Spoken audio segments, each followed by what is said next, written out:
I almost left after 20 minutes.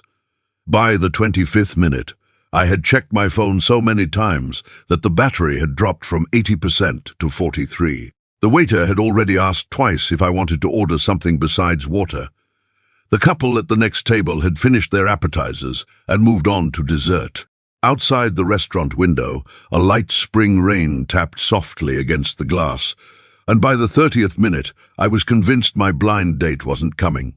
If you believe in kindness and second chances, please like, comment, share, and subscribe to Kindness Corner. My name is Nolan, and at 34, I wasn't exactly excited about blind dates anymore.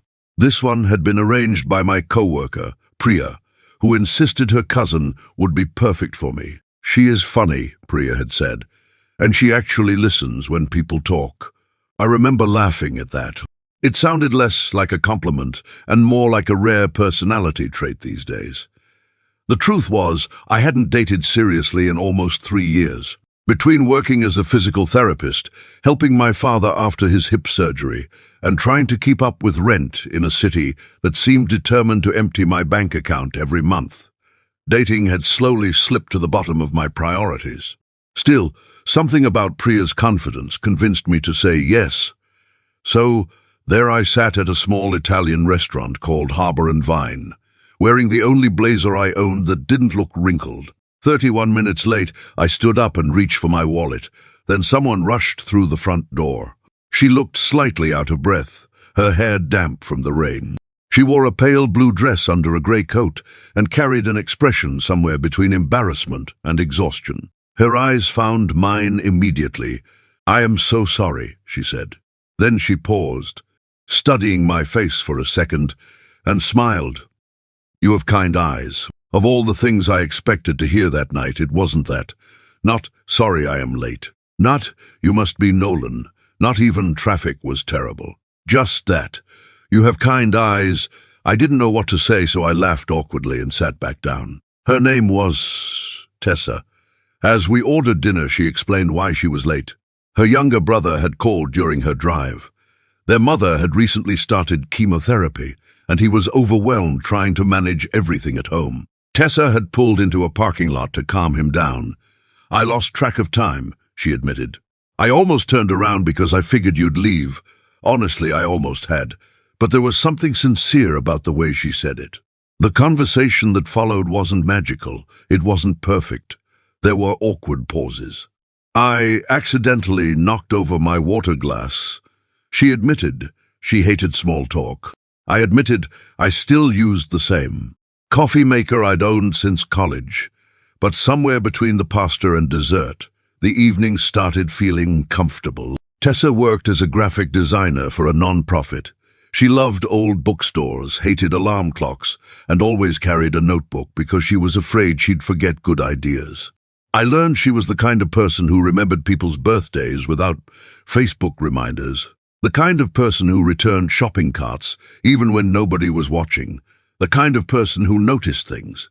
At one point, our waiter accidentally brought her the wrong meal. Most people would have complained. Tessa simply smiled and said, "No worries, everyone has rough days. Fonte honde." The waiter looked relieved. It was such a small moment that most people would forget it immediately. I didn't, because kindness often shows itself in tiny ways. As the evening continued, we talked about family. When I mentioned helping my father recover after surgery, she listened carefully, not waiting for her turn to speak, actually listening. That felt surprisingly rare. Near closing time, we walked outside together. The rain had stopped. The streets reflected the city lights, and the air smelled clean in that way it only does after a storm. We stood beside her car for a moment, neither of us rushing to leave.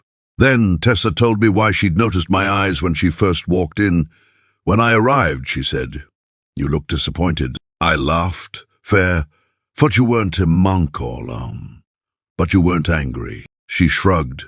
"I've spent a lot of time around stressed people lately. Most people wear frustration on their faces. You looked hurt, maybe, but not mean." I didn't know how to respond, because the truth was I'd been disappointed. But hearing her say that made me realize something. Kindness isn't pretending everything is okay.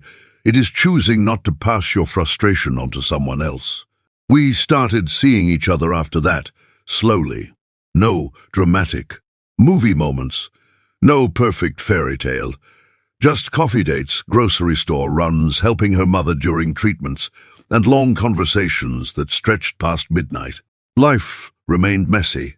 Bills still arrived. Cars still broke down. Work still got stressful.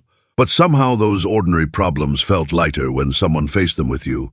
Comment kindness still exists if you believe even one good act can change someone's life. A year later, Tessa gave me a small framed note she'd written. Inside were only 4 words. You have kind eyes. Not because my eyes looked special, but because that simple observation reminded me that people notice more than we think. The way we treat strangers, the patience we show when nobody rewards it, the grace we offer when life makes us tired. If this story touched your heart, please leave a like and share it with someone who still believes kindness matters. Because sometimes the most important thing we give another person isn't money, advice, or grand gestures. Sometimes it is simply choosing kindness during an ordinary moment when nobody expects it. And every now and then, that small choice becomes the beginning of something beautiful.